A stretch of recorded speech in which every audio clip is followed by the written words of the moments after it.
Oh boy. Sekirei, originally written by Ashika Sakura, who goes by some big long-ass name that I won't even attempt to say, is the story of a guy named Minato Sahashi, an apparent genius who can't seem to work well under pressure and ends up spending most of his life being a loser. One day out of nowhere, a beautiful and mysterious girl simply named Musubi falls from the sky and immediately sweeps him up in her crazy world of Sekireis and Ashikabis, friends and enemies, and TNA. Sekireis are cute girls, busty women, and bi shonen with superpowers. Although in this show, of course, we just get a shit ton of busty women, one bi shonen, and a lolly.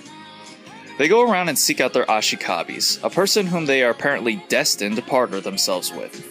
Once they find them, they will then participate in what is called the Sekirei plan. Why, you ask? So that they and their ashikabis can ascend to the higher sky above! Whatever the hell that means. And that's pretty much all there is to it. If I explain any more than that, I'd be giving away the story. So let's just skip the rest of the intro and get right into it. So we start off in a— Jesus! God damn, this TNA show ain't fucking around. It's coming straight out of the gate with guns a-blazing. So like I was saying before I was so violently interrupted, we start off in some sort of military base or something, I don't know, it's never explained, as we see two women who are just poning these military dudes. Don't come any closer! Fire! Blow her away! What was up with that delayed reaction? They were clearly loading magazines into her for a full 2 seconds, and then all of a sudden she decides to finally give a shit that they're shooting at her. Well, whatever floats her boat, I guess. She eventually happens upon a child who appears to have been the subject of some sort of testing or something. After that, we cut outside where we see that the other woman has just finished slaughtering a bunch of men. Manslaughter! I ended up killing them all. Unfortunately, it was boring. Humans are far too weak. They're a truly unnecessary species. Wouldn't you agree with me? You may.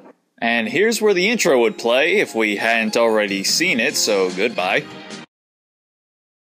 So now we see that we are now in the quote-unquote capital of Japan, Shinto Teito. Wait, what? Oh, okay.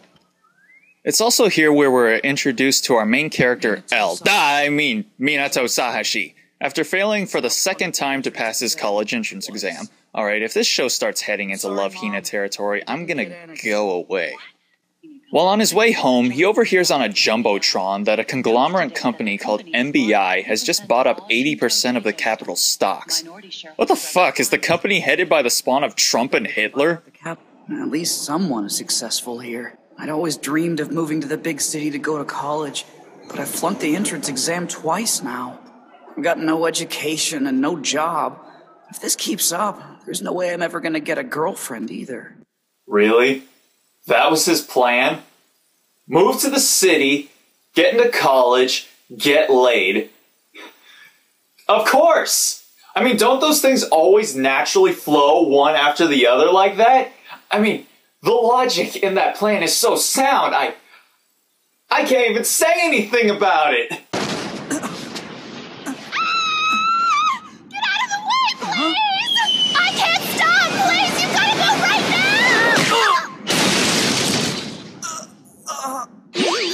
And there it is, folks, our first panty shot. Excluding the padding of the opening, how long did it take us to get there?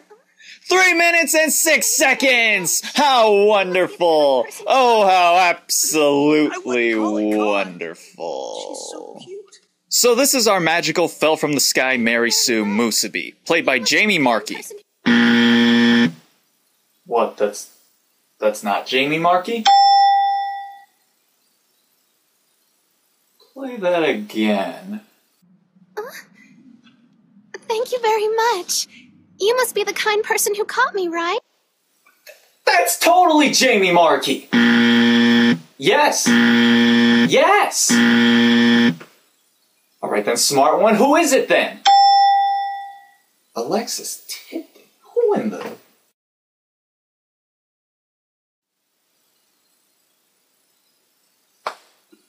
Alright then. Sorry, my bad. This is Musubi, played by not Jamie Marchi, Alexis Tipton. She's being chased by these two S&M twins. Nice. I can't fight! Well, at least not yet! You may not feel like fighting right now, sweetie. But we do! Hold it! Hey!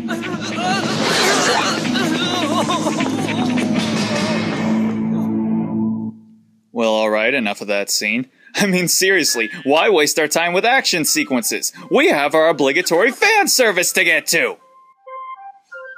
Oh yeah, thanks for loaning me your pajamas.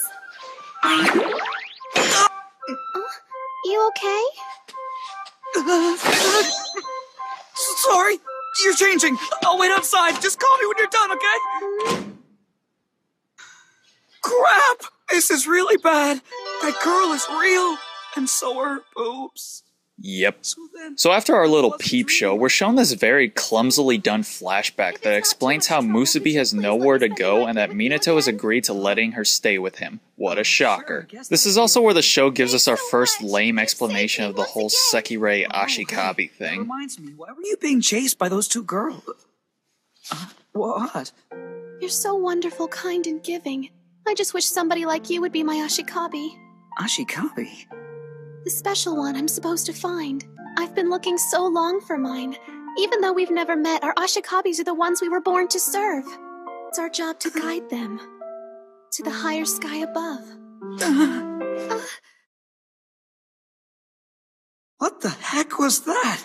That's called feeling a girl up. Lucky you, since you're in an ecchi show, you'll be doing that a lot from now on. I heard voices. Who do you have in there? Oh, a friend of mine who was just about to leave. I only rent to singles. I hope you remember the lease you signed, because if you got a woman living in there, so help me, I'll throw your ass out of here! Gee, what's with Fish Lips McGee there? Something tells me he probably wasn't the most popular guy with the ladies back in high school. He should go and get tips from Soji Seta. So Musubi comes out, and it turns out she's hungry. So they go out and eat, and Musubi says she'll cook him dinner later to thank him. While on his way to get some more money, guess who Minato runs into?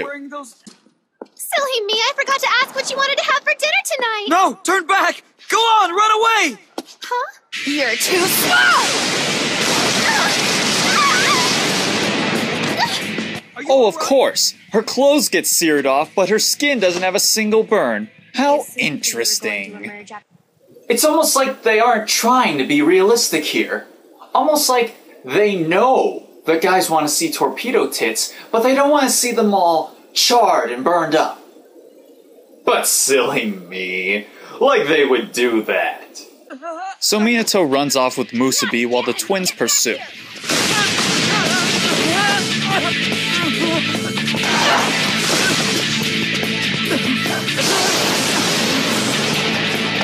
Damn it! They're giving us the slip again! We've got to cut them off, Hibiki! Yes! How clever of them! They ran down an alley, which you could have just followed them down to. You guys are stupid. So in the elusive alley, Minato gets put into the situation that every loser otaku wishes they could be in. A hot girl that flew out of the sky and is staying with them starts going into heat in the middle of the alley. My body's so hot right now and it just keeps getting hotter. Are you sick or something? Minato, your touch, it's so... What? What's happening?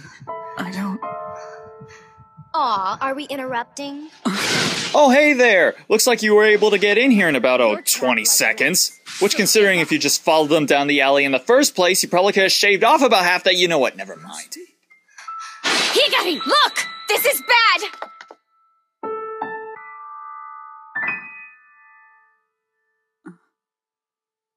Oh no, she's done it! Oh, shit!